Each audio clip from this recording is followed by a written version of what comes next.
All right, guys, what's up? Welcome back to our next Fit Focus Forum. So today's topic is going to be supplements. That was a requested topic by one of our clients in the program. I like to call this presentation today Pills, Powders, and Promises. Because let's be honest, it's overwhelming as hell out there. You know, every week there's a new viral TikTok powder promising abs in a tub, right? Or collagen that's supposed to make you immortal. Or some gay with 3% body fat selling fat burners that they've never used, right? So today we're going to break it down. We're going to talk about what works. We're going to talk about what's a waste. And we're going to talk about what's absolute snake oil. And most importantly, how to know if you actually need that thing that you're about to throw in your cart on Amazon.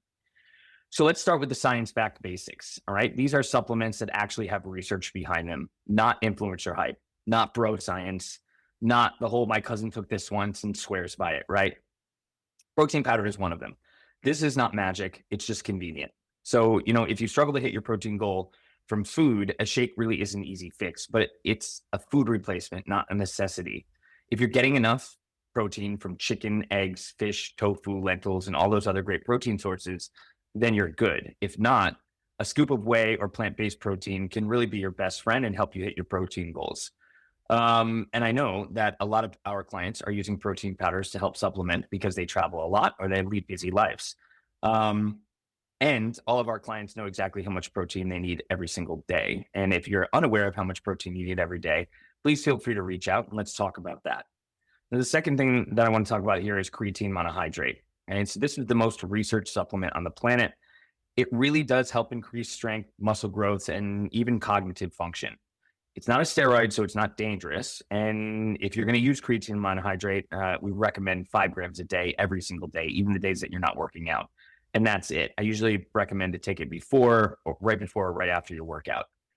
It is dirt cheap, which is a huge bonus of creatine monohydrate. It's about $15 to $20 for a month's supply. And if you lift and you want to build muscle, creatine is a green light. So let's talk about how creatine actually works, right? Your muscles I'm going to get scientific again on these as I like to do. Your muscles use a molecule called ATP or adenosine triphosphate. We've talked about that in other Fit Focus forums before. It uses it for quick, explosive energy, right? So think about heavy lifting, sprinting, jumping, okay? The problem is that your body burns through the ATP in that energy system rather quickly. And that's where creatine comes in. So what creatine does is it helps replenish ATP more quickly. That means you can push out more reps. You can lift heavier weight. You can recover faster between sets. And then over time, you can build more lean muscle. What it also does is draw water into your muscles, and it makes them look fuller and improve cellular hydration, which is really great for performance and recovery. There's even emerging research showing benefits for brain function, which is pretty cool, especially under stress or fatigue. Which is a big deal for busy, anxious clients, like most of the clients we have in our program, or even myself. But here's the thing. Why don't we recommend it to everyone as a necessity? Okay. Because it only works if you're already doing the work. Creatine doesn't magically build muscle or burn fat on its own. If you are not strength training consistently, if you're not already eating enough protein, if you're not managing your recovery and your sleep, then creatine will not do much except give you slightly puffier muscles and more pee. Also, not everyone needs more power outputs in their workouts. If you're training more for mental health, general fitness, or just getting back into movement, it's not going to make or break your progress. For our clients who are already lifting regularly and want to maximize results, creatine is a smart low-cost add-on, right? But it's a cherry on top. It's not the reason you'll get abs or feel more confident naked. So if you're doing everything right, and you want a small boost, go for it. But if you're still struggling with consistency, focus on the foundation first before you start adding in any of this stuff. The other one I want to talk about is caffeine. Okay. So caffeine is technically a supplement, right? It's the most widely used stimulant in the world. It's found in coffee, tea, pre-workout, energy drinks, and even some fat burners and focus pills, which we're going to talk about later. But when you use caffeine strategically, it can absolutely enhance your performance by increasing your alertness. It can reduce perceived effort during training. It can help you feel more focused and dialed in during your workouts. It can even improve endurance and strength to a modest degree anyway. So, yes, your morning coffee can be part of your fitness routine, and a scoop of pre workout, it can really help push you through a tough session. But here's where it starts working against you. So, for a lot of our clients, especially the anxious, high achieving, and open overthinking type, right here, caffeine can become a double edged sword. It can spike anxiety levels by increasing heart rate and stimulating the nervous system. It disrupts sleep, even 6 to 8 hours after you drink it, which is a really big thing for me. That's why I don't have caffeine after noon. It can create dependency where you feel like you can't perform or function without it. Anybody in this program filled out that initial athlete questionnaire, and it's one of the questions that we ask you. Do you think you can go without coffee after you wake up in the morning? I'll tell you, most people answer no, since it's such a common supplement that people use every day. But it also worsens your recovery because of poor sleep and chronic stress. And when your body is in a constant state of stimulation, it really becomes harder to tune in. It becomes harder to listen to your biofeedback, and it becomes harder to rest, all of which are extremely critical for fat loss, muscle recovery, and for mental health. So here's the deal. If you work out at night, please skip the caffeine. Don't do pre workout if you're working out after work. Caffeine has a half life of about 5 to 6 hours, meaning half of it is still in your system 5 to 6 hours after you consume it. And it can take up to 10 plus hours for some people to fully clear it. Hence the fact that I do not touch it after noon. And for the most part, personally, I like to just have my 1 cup of coffee in the morning, and then that's it. It just helps wake me up. So again, if you're hitting the gym after work and slamming pre-workout at 6 p.m., you're basically saying, yeah, I'd like to be wide awake, anxious, and restless till 2 a.m., please. Even if you fall asleep, caffeine can disrupt your sleep cycles. So you wake up groggy, you wake up wired, and what happens is you need more caffeine, and the cycle continues like any other drug. So what we recommend is to limit caffeine to the first 6 to 8 hours of your day, ideally before 2 p.m. Stick to 200 to 300 milligrams max per day, unless you're training for something intense. And then avoid it entirely on rest days if you're feeling overstimulated or if you're struggling with anxiety. Caffeine, one of the reasons I stopped drinking caffeine after noon myself, wasn't necessarily because of the whole sleep thing, although my sleep did improve. It was because I was extremely anxious and struggling more and more with my anxiety. All right.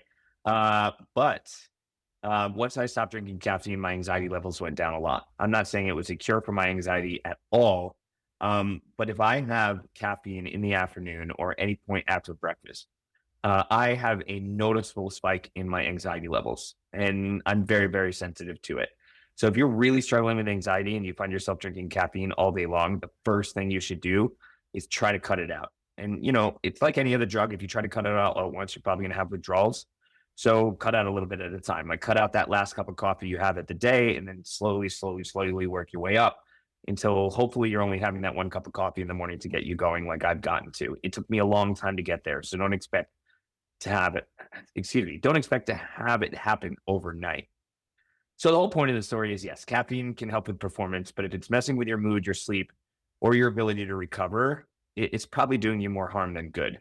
Sometimes the best pre-workout is water. You should always pre-hydrate before you go to the gym.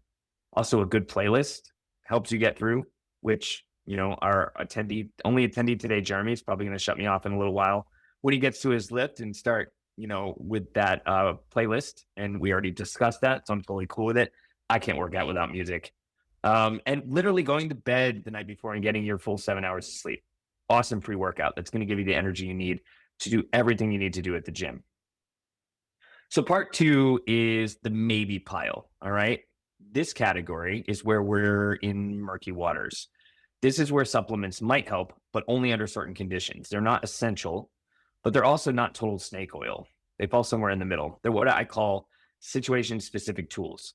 You only reach for them if there's a real need, not just because your favorite shirtless influencer swears it changed their life. And I'm not talking about me. I'm a good shirtless influencer. Let's break a few of these down. So first of all, we have magnesium and zinc. And if you're a stress case and you're having trouble sleeping or grinding your teeth at night or live with constant low-level anxiety, this might be worth looking into. So magnesium glycinate, and I'm not sure if I'm saying that 100% correctly, is a calming form of magnesium that can help with muscle relaxation, better sleep quality, and it can even help with your mood regulation as well. If you're constipated, there's magnesium citrate. That might be better. So there's 2 different kinds. It really helps move things along if you know what I'm talking about. As for the zinc, it plays a role in hormone regulation. It also plays a role in immune function and testosterone production. So it's worth considering if you're feeling extra run down, if your libido has tanked, or if you're recovering from illness or high stress. But here's the catch. If you're eating a nutrient dense diet, which means a lot of greens, nuts, whole grains, lean proteins, and you're sleeping well, you may not need to supplement these at all. So here's the thing. If you're anxious, wired, and restless at night, though, this combo is generally considered safe and simple experiment to try. All right. So don't write it off completely. So here's something that falls in the maybe column that I do recommend to all of my clients, just so that we're covering the bases. All right. They're called omega-3s or fish oils, right? It's one of those inflammation buzzwords, right? Omega-3. It gets thrown around constantly, but for good reason, because omega-3s support brain health, heart health. They support joint support, and they can even help with mood regulation. And it's huge for clients who deal with anxiety or depressive tendencies. And this is important, if you're already eating fatty fish like, I don't know, salmon, sardines, mackerels 2 or 3 times a week, or you're getting ALA from sources like chia seeds, flax, or walnuts, you might already be covered. And if you're plant-based, you can get algae-based DHA supplements instead. What's not worth it is buying fish oil from clearance shelf at CVS. It's often really rancid, poorly stored, and oxidized, and it can do more harm than good. So the quality here does matter. I do take a fish oil every day. I don't necessarily focus on eating fish multiple times a week, so I cover my bases, and I make sure that I buy the fish oil on Amazon, Nature's Made, and then I get the stuff that doesn't taste like fish oil when you burp. Um, that one is really good. There's lots of other good stuff out there. If you want to dig more into that, just reach out to me and let me know. But that's the one that I usually recommend to clients when we do our onboarding call. This one I actually see a lot of people coming into the program already taken. It's multivitamins. Uh, I like to talk about multivitamins like they're your overprotective gay aunt, right? They're not harmful, but they're probably overdoing it. Most people don't absorb everything in a multivitamin because the dosages are weird. The bioavailability is low and they're not customized to what you personally actually need. But here's the thing. If you travel a lot, if you skip meals, if you struggle with variety in your diet, or you're in a high stress chapter of life, then a basic high quality multi can really help fill in the gaps. Just don't expect it to replace actual fruits and veggies, which a lot of people rely on it for. And no, those gummies, the men's wellness ones from Target that taste like candy, they definitely do not count. So vitamin D is another one. It's technically a hormone actually as well, not a vitamin. And it plays a role in immune function, mood stability, bone health. We've got more testosterone production.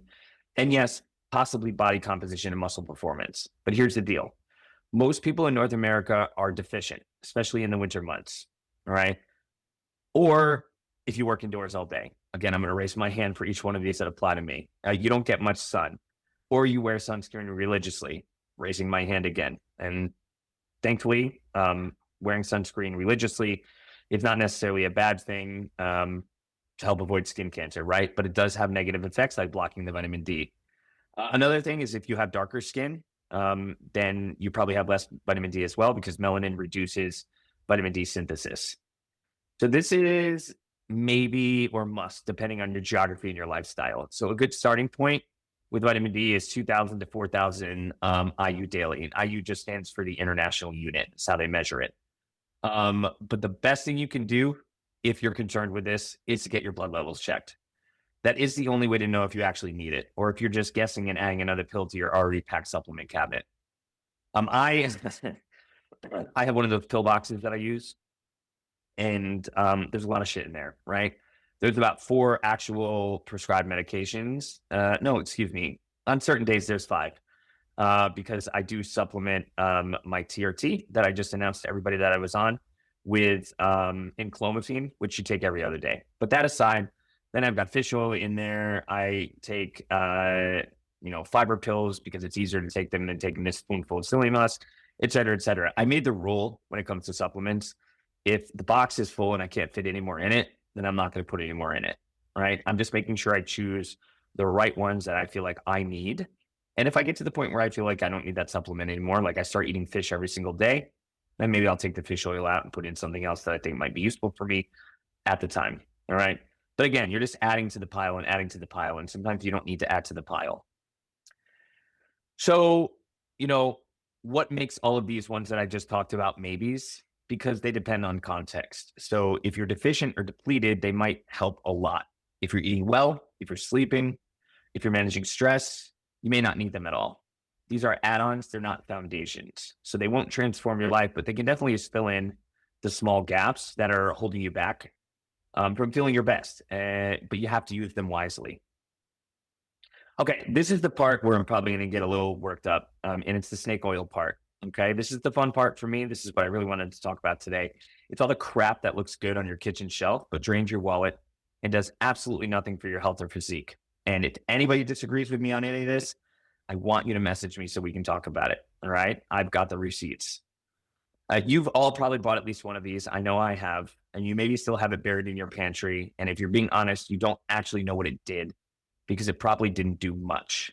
So these are the products that rely on marketing, the insecurities that they pull on social media, aesthetic packaging, and more than science or results. These are the things that cause you to buy these products. So the first one might surprise you a little bit, and it's branched chain amino acids, or as we call BCAAs. This is the classic gym bro staple, right? They sound scientific. They come in sexy neon flavors like watermelon, nuclear punch, blue Raz Freeze. They're often paired with shaker bottles or matching gym outfits, right? But here's the deal. If you're already eating enough protein each day, you do not need BCAAs, period. BCAAs are just 3 of 9 essential amino acids that your body needs. And you know what already contains all 9?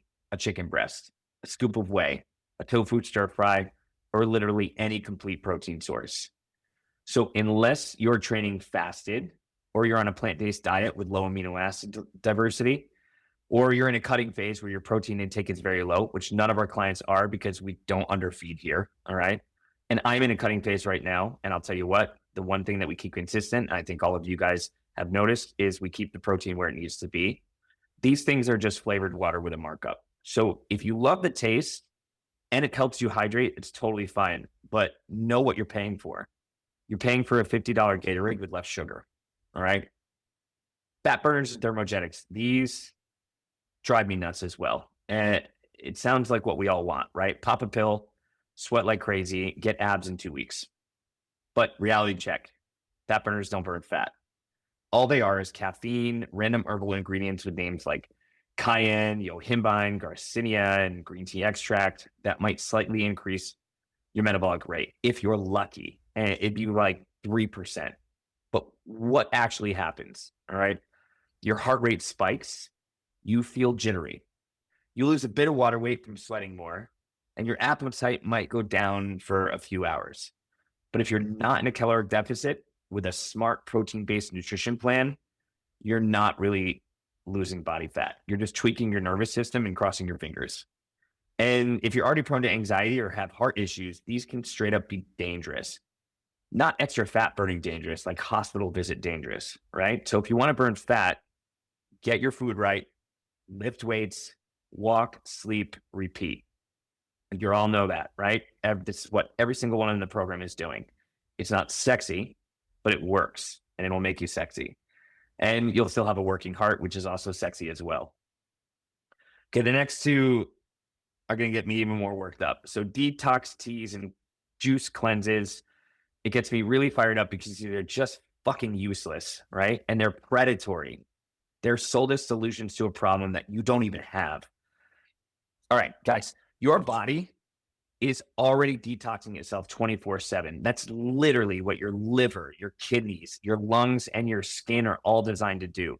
You do not need to drink diarrhea tea for 3 days. You don't need to live on lemon cayenne water for a week. And you don't need to pay $130 for a pre-bottled cleanse made of apple juice and branding. These products are all rooted in a belief that your body is dirty, toxic, bloated, and broken, and that some supplement company can save you. Fucking no, all right? Eat fiber, drink water, and I'm going to say it again, sleep and move your body. That is the only detox you need. Nature already figured it out. Okay. Your body knows how to detox itself. If your body's not detoxing itself properly, you don't need a tea. You need a doctor's visit because something's going on. All right. Another one is collagen. Collagen is, listen, here's collagen. I'm not anti-collagen across the board. All right. There's nothing really wrong with it. All right. It can be helpful for skin elasticity, right? For joint health, and it possibly even connective tissue recovery as well. But the part that bothers me is the scammy part, right? Collagen is often sold as a protein supplement for muscle growth. We've had these in my house. I've taken them home in gift bags, right? From various fitness events I've been at in my life. And they'll throw this collagen protein powder into your drink and get more protein in your diet. It's a problem because it's not a complete protein. Okay. It's missing essential amino acids like tryptophan, and it's low in leucine, which is crucial for stimulating muscle protein synthesis. So the translation here is if you're trying to build or maintain muscle, collagen is a weak source of fuel. What you're better off with is whey, casein, soy, egg, or if you're vegan or vegetarian, a high quality plant blend. If you want glowing skin and nails, sure, try collagen. All right. But that's not the business I'm in. So I'm never going to recommend that for you. If you're relying on it to hit your protein goal or fuel your training, you're getting half of the return on your effort. Okay. This is the other one that drives me nuts. And it's funny. I used to kind of be bought in on this. And then I learned more about science. Green powders. So let me be clear. Green powders are not evil, but the way that they're marketed, that's where we hit trouble. They're sold like a miracle product. That's what bothers me the most. They're sold as a miracle product that gives you all of your fruits and vegetables. They're sold as a detox powder. They're sold as gut health. They're sold as energy. They're sold as immunity. They're sold as eternal life, apparently. But what you're actually getting is a mix of dried powdered veggies that are often heat processed and sprayed with enzymes. So yes, there may be some antioxidant benefits. There may be some digestive enzymes, and there may be some adaptogens. All right. If you don't know what adaptogens are, they're natural substances like herbs or roots or mushrooms that help your body adapt to stress and maintain homeostasis. But if you think a scoop of green dust is replacing real fiber, real chewing, and actual micronutrient nets food, then you're just playing yourself. Green powders are not a replacement for broccoli, spinach, berries, sweet potatoes, or any colorful plant that grew from the ground. Listen, they're add-ons at best. They're helpful if you travel, if you have a restrictive diet, or if you generally really struggle with getting fruits and veggies. So, not against them. I'm just against the way that they're marketed. If you replace all of your fruits and vegetables with a green powder, then you're not getting any fiber in your diet. And if you're not getting any fiber in your diet, we need to have a conversation because your body's not functioning the way it needs. It's going to be extremely difficult for you to lose weight. So don't skip the salads with a scoop of dusty kale, all right, thinking that you're all set.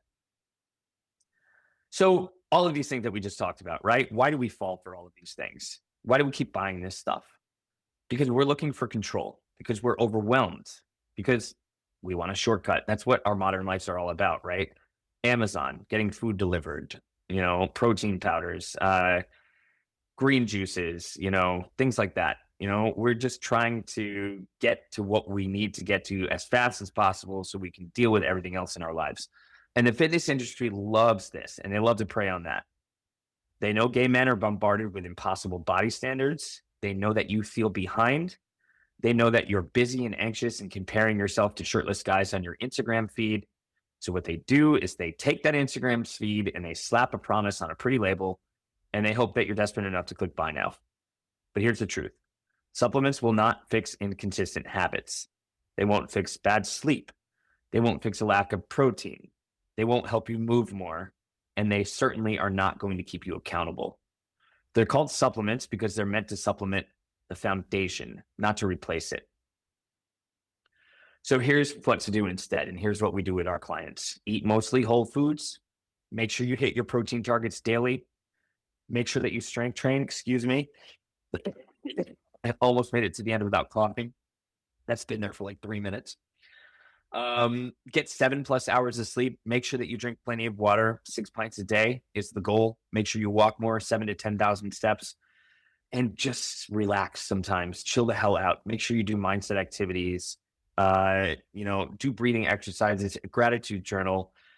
Don't run around every second of every day that you're not sleeping. right? We need to give our body rest and recovery even outside of those 7 hours of sleep. Then in this situation, maybe using a few smart supplements to fill the gaps is a good thing. But if you can't do that first list consistently, then don't start with the second. All right. You're just shooting yourself in the foot. So, do you really need that? Maybe, but probably not.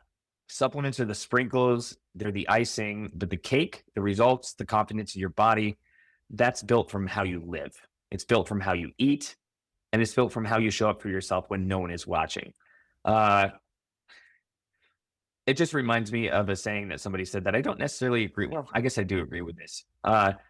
You can really tell what kind of person you are by the things you do when no one's watching, right?